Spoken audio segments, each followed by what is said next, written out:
Doctor, can we talk about cancer a little bit? Various types out there.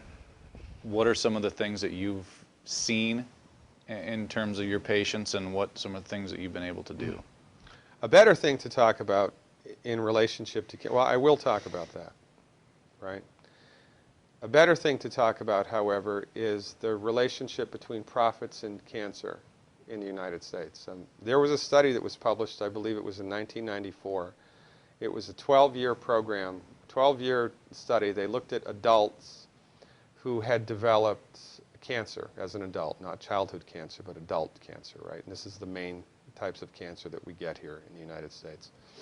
They did a meta-analysis of these people all around the world who developed cancer as adults for 12 years and were treated with chemo. And they looked at the results. And they published the results in the Journal of Clinical Oncology. And the results? 97% of the time, chemotherapy does not work.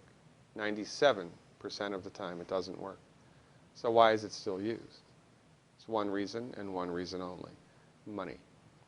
If you go to a medical doctor, an MD, with a sinus infection, and that doctor prescribes an antibiotic, he gets no financial kickback. Now, if he prescribes 5,000, of that antibiotic in 1 month, the drug company that makes it might send him to Cancun for a conference, right? Mm-hmm. But he gets no direct remuneration. It's not with chemotherapeutic drugs. It's different. Chemotherapeutic drugs are the only classification of drugs that the prescribing doctor gets a direct cut of. So if your doctor prescribes chemotherapy for you, here's how it goes, more or less. The doctor buys it from the pharmaceutical company for $5,000, sells it to the patient for $12,000, insurance pays $9,000, and the doctor pockets the $4,000 difference. And there ought to be a law.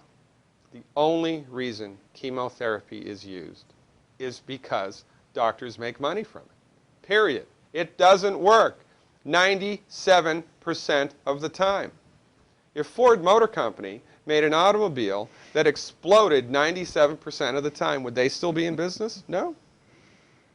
This is the tip of the iceberg of the control that the pharmaceutical industry has on us. Most people have no idea of this at all. Now, I wrote a book. It's called The MD Emperor Has No Clothes, right?